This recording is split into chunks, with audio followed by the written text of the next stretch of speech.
right, and welcome once again. All Takes Valid, episode 76. As always, I go by Trill Trayy, joined once again with SP21 and my main man Vick. So Vick, go ahead and give him a rundown for today's episode. All right. With today's episode, we have the recap of the Western Conference Finals. There will be another game, as we all know. And then we'll talk about the game that's currently going on right now, Atlanta versus the Milwaukee Bucks. The next two topics after that, we'll talk about the NFL. We'll do a little bit of football because, that's who doesn't love talking about football, right? So we got offensive rookie of the year and then defensive rookie of the year. Our thoughts on that. So again, to begin, recap of the Western Conference Finals. Looks like the Clippers just don't know when to just die, just just to stop. The fight in them is real. So Suns lost, going to a game 6, and that will be in LA. So Spence, your thoughts? Well, gentlemen, I brought this old classic. I don't know if you see it because of the background, probably, mess it up. But I have a Reggie Miller jersey on right now, and there was one thing that Reggie did against the Pistons. I think not the Pistons. I want to say another team, but back in the early '90s, he usually went like this for you choked. Knicks, thank you. You choked. Suns, you choked. I understand that, sure, Paul George went off. And yes, Chris Paul, we need to find what shoes can work because that's your second time slipping like that. You did it against Curry, and now you're doing it against Paul George. We need to figure it out. But yeah, that boy became a meme again. Memes are going on right now as we speak. Sadly. But with I this, thought he off him. Like he crossed him that bad. I thought it was gonna call a foul. I thought Paul George pushed that man. Like, I thought he was out. Why he Chris pushed Paul that was about to man be like out. that, man? I thought he was out. I was like, oh no. But once again, it shows you, okay, yes, Paul George went off 41. I guess he got tired of losing games based on him. So he say stop calling a pandemic P. I need you. He say he playoff P. He's showing it this playoffs. He didn't show it last year. He been backing it up this year. That playoff P nickname. I still don't know where it came from, but he been living up to it this year in the playoffs. I can't say nothing. Right. So far. So once again, the Clippers has another chance at redemption. They have another day to fight. If I'm the Suns, I'm not worried, but you might want to just, try to end it off because if you don't win this last game, then you might lose the series. And for a lot of people, you can't afford that. Everybody else on the Clippers, of course, did what they were, role players and everything. But like I said, the hat has to go to Paul George, 41. He did everything that they asked him to, and he delivered. Bro, this is crazy. Without Kawhi too, I thought they were gonna be able to close it out last night, but yeah, Paul George went crazy for 41, and like you said, the rest of the team they came to play as well. They did what was asked of them. Is it me or is Reggie Jackson? I think is like a X factor for the Clippers. I think he is what, and maybe Vic can tell me what I feel like Lakers fans thought they were getting when they traded for Dennis Schroeder, or when they signed Dennis Schroeder. Like that's what you thought you were going to get in Dennis Schroeder. Let me help you out. Is what Reggie Jackson is. Let me help you out with that. Reggie Jackson was actually really good. It's just that where he was, the relationship between him and Russ would never work because Reggie felt like he should have been a starter. And Russell was like, you're not starting with me. So that's why he left. Reggie has these abilities to to have like these games. He has the abilities. It's just that where he was, the market was super small. Detroit wasn't doing nothing. They just got their star point guard, and that was it. Now he's in a bigger market. People can see actually what he can do. The only thing that sucks is that is now in his like I want to say his declining years, but he's getting older. Yeah.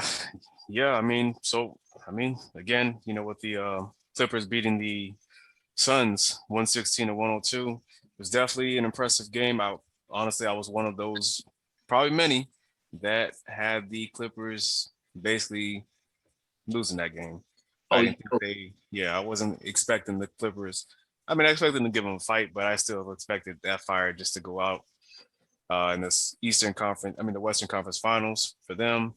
But, Paul George, kind of looked like the Paul George that a lot of people knew once upon a time. But yeah, I know y'all Heat fans, y'all remember, when Paul George was with the Pacers and he was balling, a young and upcoming star, and then, he had that gruesome injury years later, and he never looked the same again. Yeah, I think that changed him from he was on his path to being like a superstar, I guess people consider him a superstar still now, but oh no, he was about to be on another level before that injury. Yeah, before that injury. But on a lot again, yeah. So if the Clippers win the series, does that make them better than the Lakers since the Lakers lost to the Suns? I mean, yeah, they're definitely the better team. I mean, you also got to think about right now because they're in the conference in the Lakers. You're right. There's no excuse with the Los Angeles Clippers because they have technically, by Ty Lue's his recent comments, was that they're down 3 starters and they're still performing at what level that they're performing. LeBron fans, Lakers fans, they've been saying, oh, we lost all these, players. There's no excuse. When Kobe was there, no excuse. If we lose, we lose. Kobe's going to take the blame, and that's it. But, it is what it is. Clippers are definitely the better team this year. I didn't think they would do this well, even without Kawhi. So props to them. So, yeah, I mean, yeah, they're the better team in LA this year, but it doesn't mean anything if they don't win a championship. So won't mean a thing. Won't mean a thing because nobody remembers second place. All right. So it's all about who gets that chip. But going to the Eastern Conference, currently right now, the game, I'm just double checking, the game is currently at 30 to 39. Currently, the Atlanta Hawks have the lead. At least that's what I'm seeing on my phone. As far as the updates, I'm not watching it live. So Trae Young, from what I saw from the stat sheet, doesn't look like he's playing tonight. He has a bone bruise on his foot, which is a pretty big deal. A lot of people may have thought, if it was a sprained ankle, that'd be actually, it would have been right. If he had a sprained ankle, it'd probably been a low ankle sprain. It would probably have been a lot better of a case.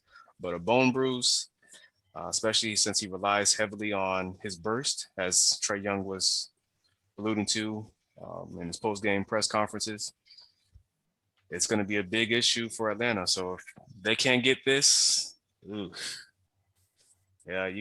pretty much might want to call that the series. And I'm not too sure if I can count Trae Young to get back in. I'm sure he'll probably play for a game 6, but in terms of how effective he's going to be, actually a game 5. In terms of how effective he's going to be, I don't know.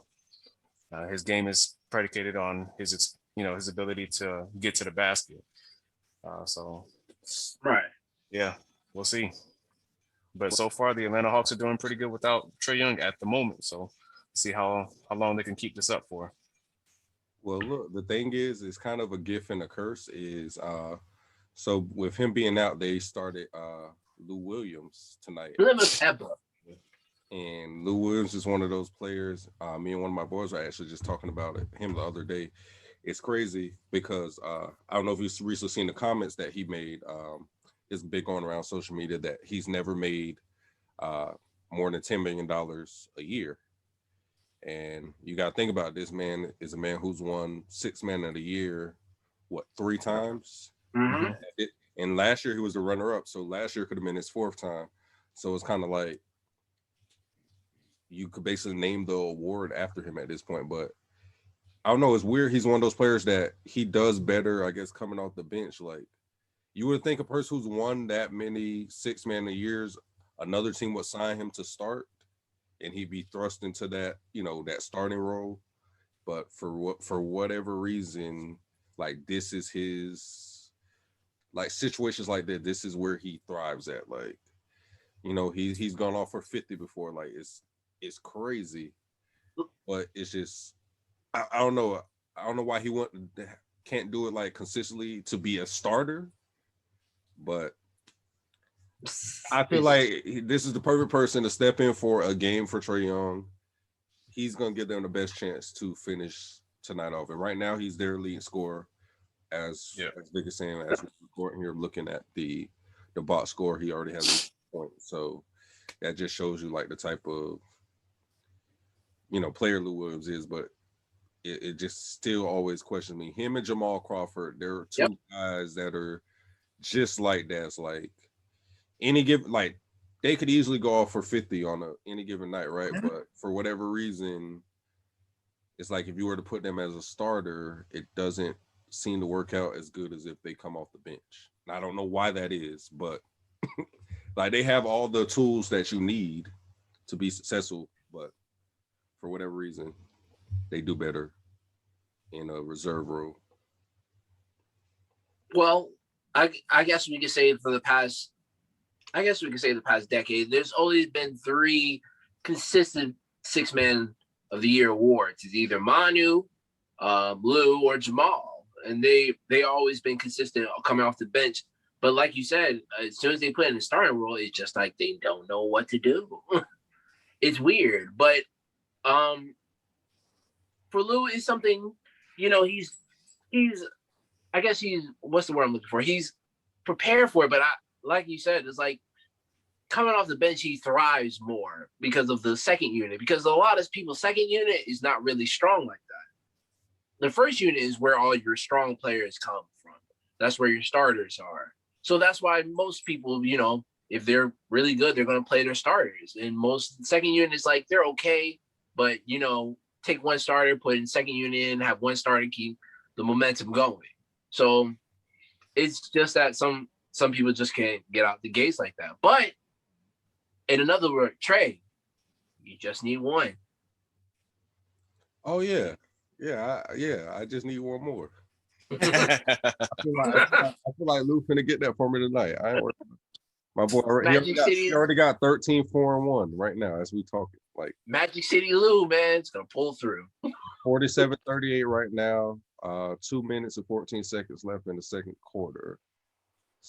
And it is June 29th, 2021 as we're recording this. So, but yeah, I feel like they're gonna pull it through. I feel like it's one of those things that, hopefully they don't, but hopefully they do. But I feel like the Bucks, they're, Trae Young's out, they just gonna, they're gonna be coasting. Oh, we got these boys. They're gonna be relaxed, and that's how you get hit in the mouth. You go in there chilling. So this is what, like I told Vick, I feel like that's gonna happen when we play when the Bucks play the Dolphins this year. Mm-hmm.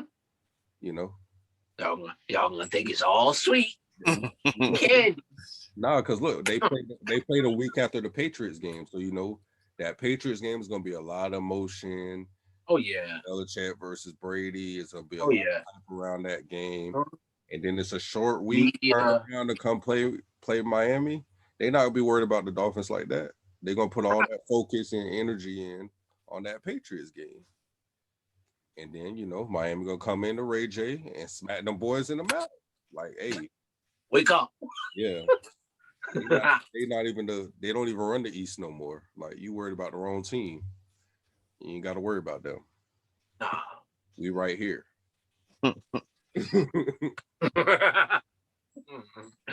But nah. Yeah, but for the Bucks, Giannis is going to do what Giannis do. It's just that everybody else needs to contribute.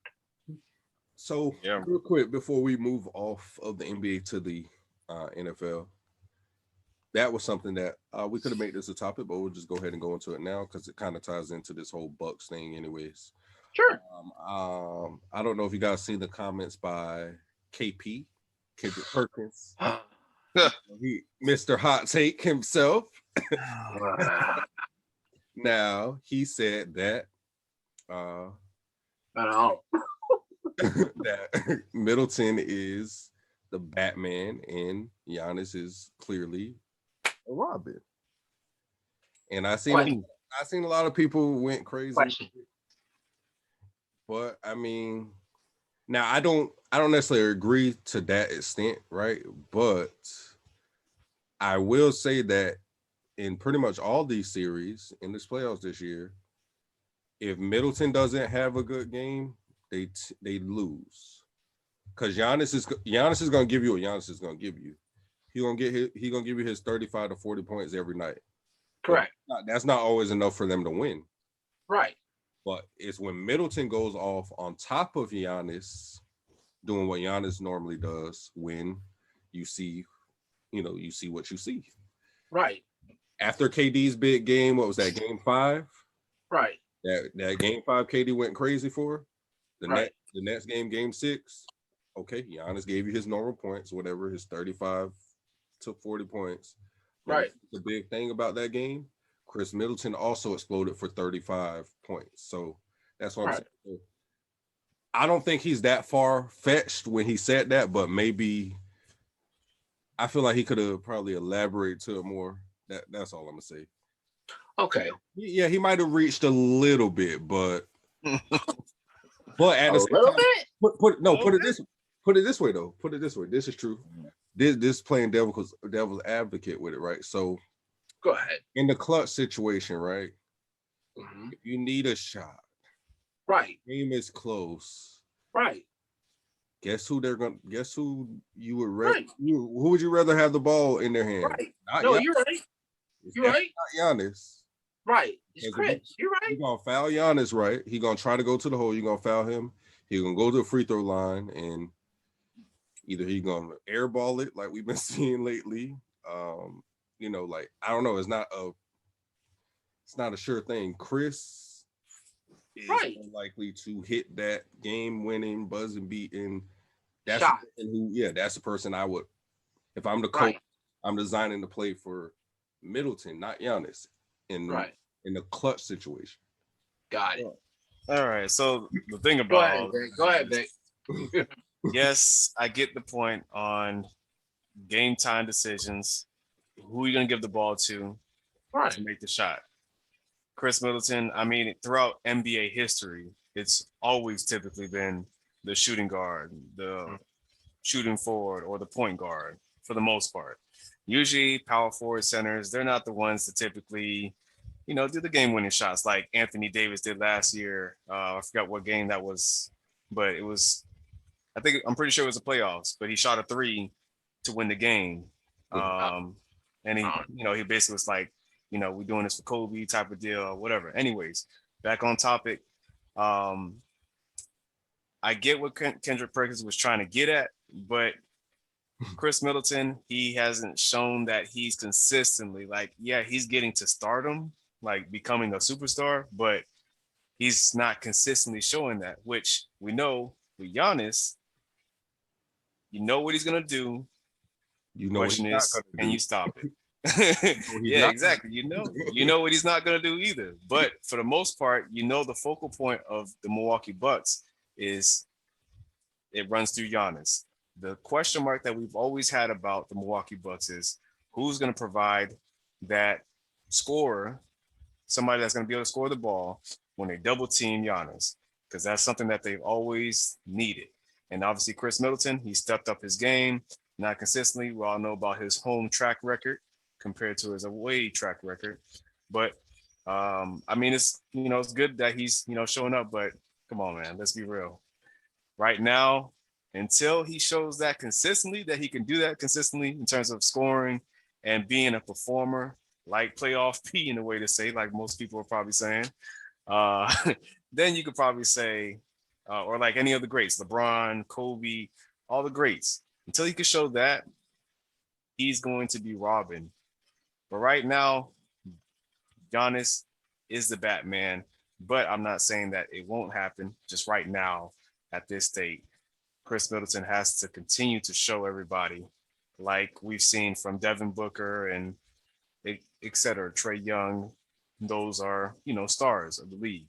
But right now, I mean, yeah, he reached a little bit, but I see where you're going, Perk. I got what he was trying. I felt what he was trying to say. Yeah. He tried to push that narrative. People just made it seem like he was like so far off. Like Giannis is just doing everything out there by himself, and he's 10 times ahead of Chris. No, that's not. It's not the case. Right now, Giannis has only scored 6 points. He has 6 rebounds as well, so he's not really having much effect. But the score is currently 51-38, Atlanta. So it's almost the end of second quarter. Going to halftime. You know the cash app. All right. All right. So, all right. So for a guy that's a very big comic person, so let me help you out for this one. All right. So when I seen this comment, I was like, wait, what? Why this one? Out of all the comparisons you want to put this one. Because sure, I'm not saying it's a different light speed of areas of like, playing between Chris Middleton and Giannis. But like we all said, it's the consistency. Because one night he'll give you 41, maybe 38, 41. Next game he gives you 4. Yeah. Next game he'll give you 28 and maybe 32. Other games he give you 12. If that's Batman, that is the most bizarro world Batman I ever heard in my life. Yeah. There's no way. Giannis is consistent in his 35 for the most. Like, right. Every single game you see consistency. I have a player that's more bouncy than a grab in 12th grade. No. If he's the Robin, then he's Jason Todd. He's the Red Hood. But I get what that girl. Might be the Oracle, to be honest with you. But I get what you're saying. It's just that, like you said, the wording was different. You can't.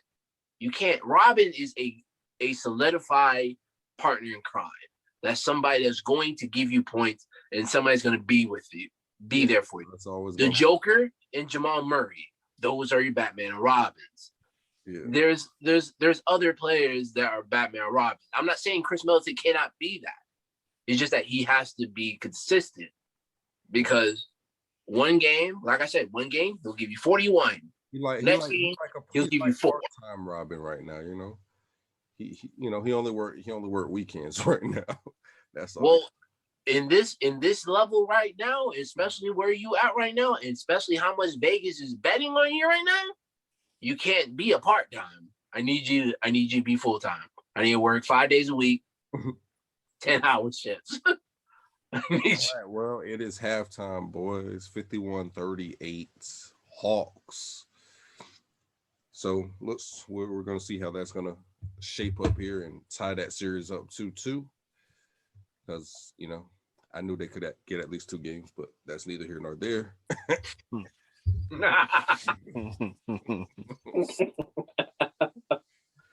Well, outside of that, we can go on to the next topic and get into some football real quick here.